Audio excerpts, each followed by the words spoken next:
Good morning. So I am going to talk through the new National AMVETS reporting platform. This would be if you have already set up your login and information. So you head over to the website, which is accessed off of National's website. You put in your email address and hit Access My Portal. It then sends a verification code to your email to be able to log in.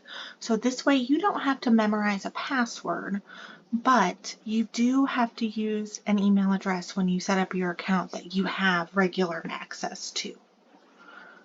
So I would go over to my email, I find my verification code, you can hit Control-C to copy it, and then hit the box and Control-V to paste it.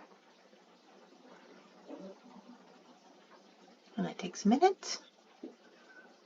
Okay, so then this is the screen.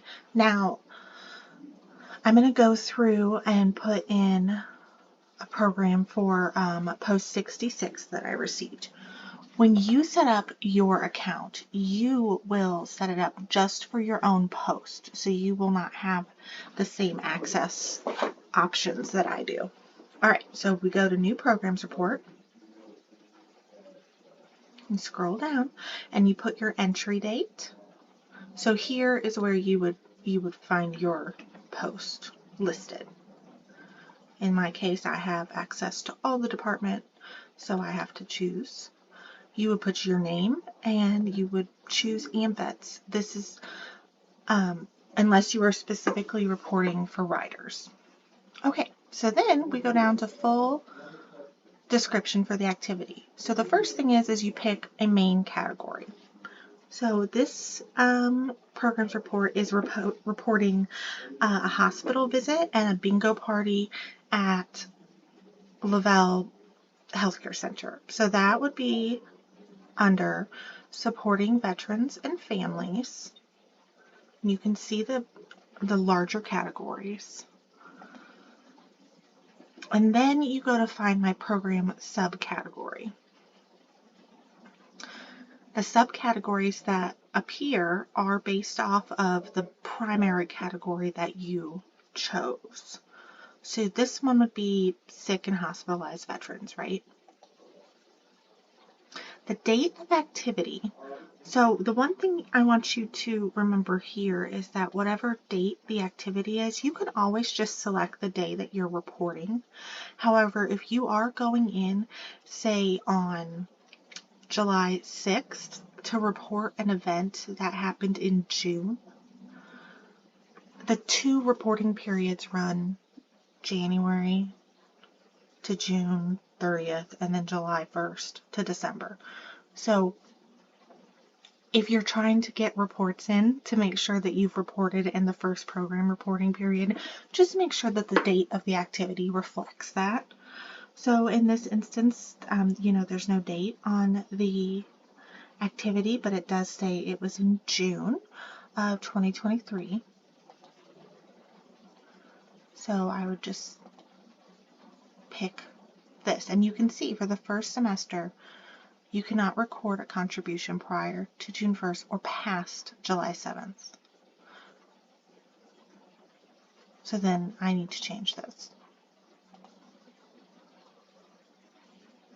We'll just choose the day so it doesn't kick it back. Description of activity. So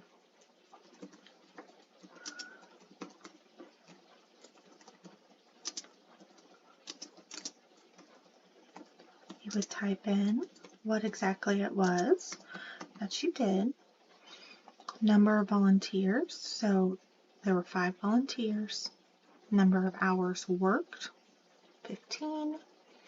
The mileage, and that is if you had to drive to the activity and return. So that right here says 120. If you made an extra cash donation, this did not include that, and it also did not include the activity cost. Well, actually. So then you go down here to calculate activity costs. You have to select calculate activity cost. And from there, it will tell you the cost of mileage, the total cost of hours, and the total cost of programs. You save your volunteer record. And now that program moves up to the top of your list and has been accessed. You can click on it so that you can go through and you can edit it if you need to, or delete the entire record. So one thing that is different from the previous programs reporting system is that each item that you're reporting, you have to go through this entire process again. So you have to put the entry date in, the post, all that entire thing. Whereas before you could put in, 10 at a time or whatever. So please keep that in mind.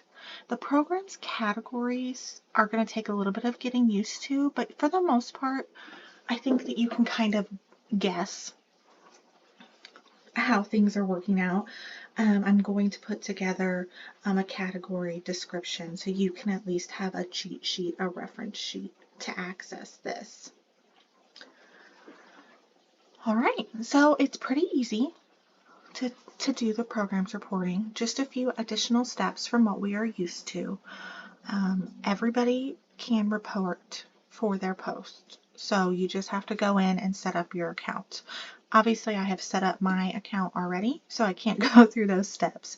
But essentially, you go to the website, you put your email address in, that'll ask you for you'll get the verification code, verify, and then it'll ask for your information. You select what post, all those things, and then you're ready to report for your post.